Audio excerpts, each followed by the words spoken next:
where we're going to hear from our executive vice presidents, Matthew and Nicholas Jackson. Let's see what happens. All right. I think the TV audience is ready to see this footage, so without further ado, let's roll Wait, hang on. Wait, give the people a little bit of context. You want me to set the table first? Yeah, go ahead. All right. AEW, we have a massive pay-per-view coming up, April 21st, AEW Dynasty. The finals, Matthew, of this tag team tournament is FTR versus the Young Bucks, and it got me to think. The last time we wrestled these guys was at All In. I still have some wounds that they haven't really healed. It kind of opens up those wounds, and I feel like this is perfect time to talk about it right now.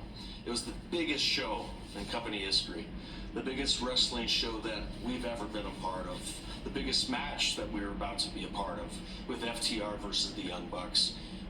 A lot of fans and a lot of critics said whoever wins this match will probably be coined as the greatest tag team of this generation.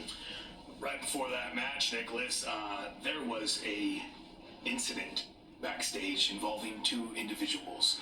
Uh-oh. The first being the scapegoat in this entire situation, Jack Perry. Jack's a lovable kid, also from Southern California, just like us. And, you know, now to think about it, he kind of reminds me a lot of us at his age. And someone actually once said about Jack, if you've got a problem with Jack Perry, chances are you're the problem.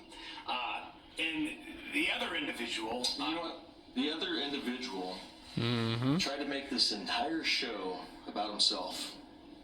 Matter of fact, this individual happens to be good friends with FTR.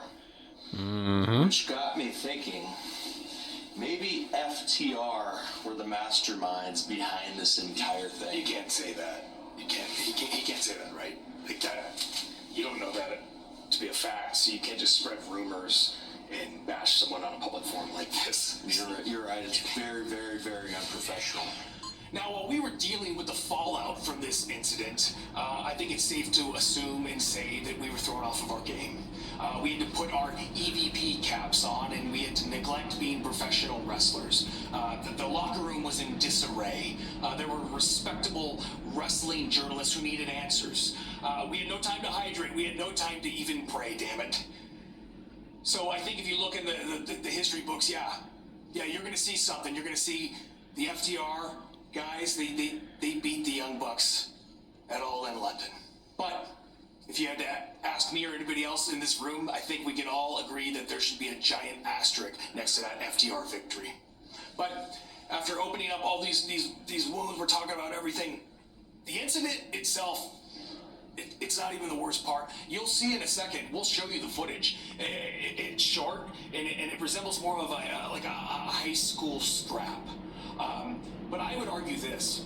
I would argue not that it was a short incident, but the ramifications that came out of the incident. It threatened to take down our biggest show of all time, but damn it, we're lucky that it didn't. With that being said, Matthew, let's roll the tape. Well, let's see what we got here.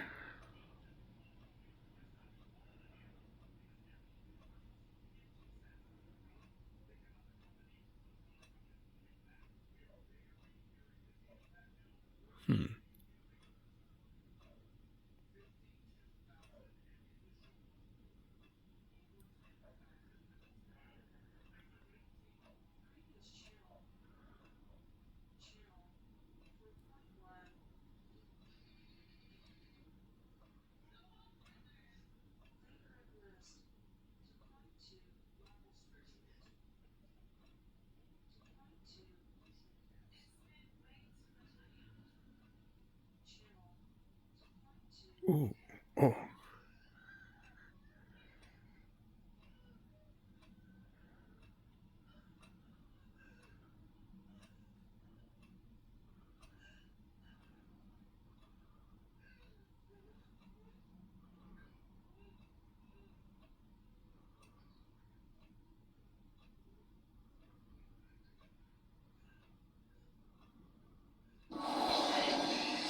Yeah, there you have it.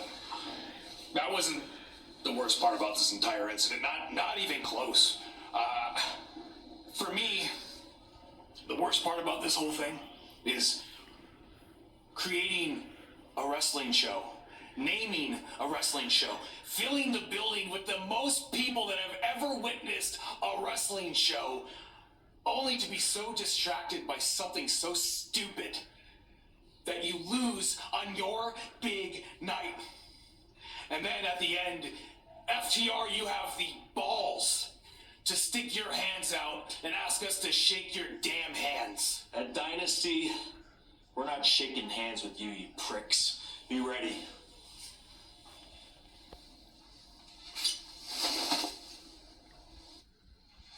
Well, Tez, we